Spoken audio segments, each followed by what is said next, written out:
नमस्कार दोस्तों, उषा की दुनिया में आप सबका बहुत बहुत स्वागत है। पौधों को नहलाने के क्रम में आज कहानियों के दौर में दूसरी कहानी मैं आप लोगों को सुनाई जा रही हूँ, जिसका शीर्षक है अनोखी शांति। एक राजा है, वह चित्रकला का प्रेमी है। एक बार राजा ने अपने राज्य में यह घोषणा करवाई, चित्रकला की प्रतियोगिता करवाई। और इस चित्रकला की प्रतियोगिता का शीर्षक उन्होंने रखा शांति। राज्य के सारे चित्रकार इस शांति नाम के चित्रकला प्रतियोगिता में शामिल होने के लिए अपनी अपनी तैयारियां शुरू कर देते हैं। सबको कुछ समय दिया गया था, एक सप्ताह का समय दिया गया था कि एक सप्ताह में सब अपनी अपनी चित्रकला का प्रदर्शन करेंगे और अत्युत्तम चित्रों को पुरस्कृत किया जाएगा। सबने अपनी अपनी पूरी कोशिश की। सप्ताह बीता। सप्ताह के बाद सारे चित्रकार अपनी अपनी कलाओं के साथ राजा के महल पहुंचे और सबने अपनी अपनी चित्रों को प्रदर्शनी में लगा दिया। प्रदर्शनी पूरी तरह तैयार हो जाने के बाद राजा प्रदर्शनी को देखने के लिए पधारे।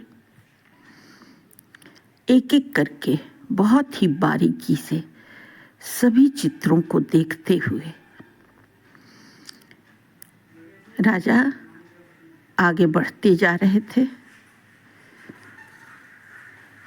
बहुत ध्यान से, बहुत सूक्ष्मता से सभी चित्रों को देखते हुए राजा आगे बढ़ रहे थे। इस बीच में आप देख रहे हैं कि मैं अपने पौधों को नहला रही हूँ। बीच बीच में अपने पौधों को नहलाना मुझे बहुत अच्छा लगता है। इससे पौधे भी फ्रेश दिखते हैं और उन पर लगी जो धूल है, गंदगी, वो भी साफ हो जाती है, तो देख के बहुत ही अच्छा लगता है। और बीच बीच में पौधों को नहलाना मुझे बहुत पसंद है। तो कहानी आगे बढ़ाते हुए मैं अब ये बताना चाहूँगी कि राजा बहुत सारे चित्रों को देखते हुए और जिस चित्रकार के चित्रों को देखकर आगे बढ़ जा रहे थे राजा, वो चित्रकार थोड़े मायूस हो रहे थे। लेकिन सारे चित्रों को देखने के बाद राजा ने उन चित्रों में से राजा ने 2 चित्रों का चुनाव किया और दोनों चित्रों को फिर लगाया गया और लोगों को दिखाया गया। सारे लोगों ने देखा। पहला चित्र था जिसमें एक झील दिखाई गई थी और उस झील में दिखाया ये गया था कि झील की पानी बिल्कुल साफ है, उसके नीचे की सतह भी दिखाई दे रही है, बिल्कुल क्रिस्टल क्लियर, जिसमें आसपास के पेड़ों की छवि बिल्कुल साफ उस पानी में दिखाया जा रहा था। साथ ही आसमान में जो सफ़ेद और उजले बादलों का समूह था वो भी झील में बिल्कुल साफ दिखाई दे रहा था। और दूसरा जो चित्र था, दूसरे चित्र में एक पहाड़, एक जंगल, नदी। और पहाड़ कैसा? तो बिल्कुल सूखा हुआ पहाड़। जंगल कैसे? तो जंगल भी जैसे पतझड़ के बाद सारे पत्ते झड़ जाएं तो जंगल कैसा दिखता है? घोर गर्मी में पौधे सूख जाते हैं। तो देखिए, पौधे सूख न जाएं इसीलिए मैं बीच बीच में इन्हें नहलाती हूँ, पानी डालती हूँ, ताकि वो स्थिति हमारे पौधे में ना आए।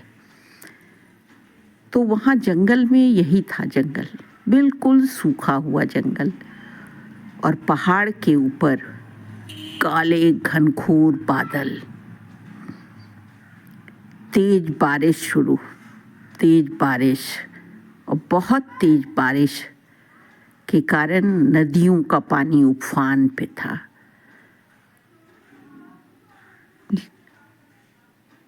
सारे लोग यही सोच रहे थे कि पहला चित्र जो है, जो शांत झील का चित्र है, उसे ही पुरस्कार मिलेगा, क्योंकि शांति तो उसी में दिखाई जा रही है, वही बहुत शांत दिख रहा है।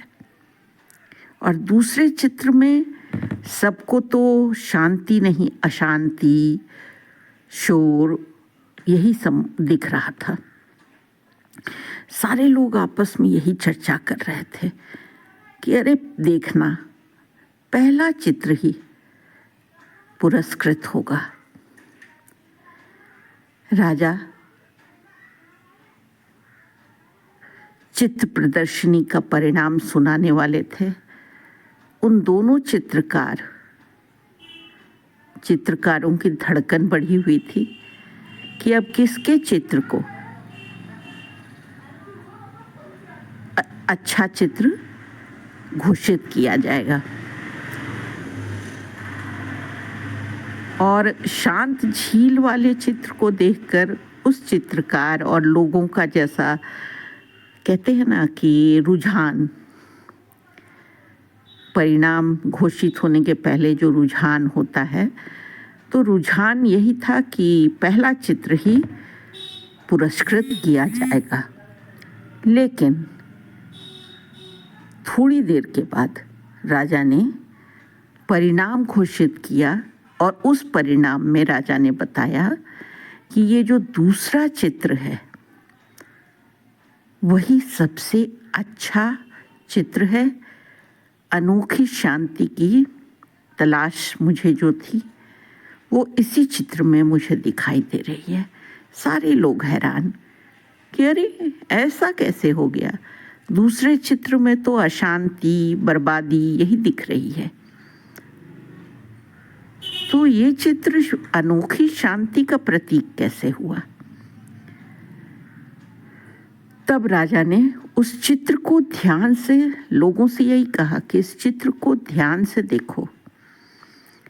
इस चित्र में पहाड़ और इन जंगलों के बीच में एक पेड़ है, और उस पेड़ में एक घोंसला, और उस घोंसले में एक चिड़िया अपने बच्चों को बड़े प्यार से, शांति से दाना खिला रही है। तो राजा ने कहा कि शांति का मतलब ये नहीं कि बिल्कुल शांत, कहीं कोई शोर नहीं। शांति का मतलब ये नहीं है। मैंने इस चित्र में यही देखा कि इतनी तबाही, इतनी बर्बादी के बाद भी कोई अपने आप को शांत रख के अपने बच्चों का ध्यान इतने प्यार से कैसे रख सकता है। राजा की बात सुनकर जब सब लोगों ने ध्यान से देखा तो उन्हें भी समझ में आए कि सही बात है। बहुत बर्बादी के बीच भी अगर हम जिस काम को पूरे लगन से कर रहे हैं तो वो काम हम अगर पूरे लगन से कर रहे हैं तो वो पुरस्कार स्वरूप है।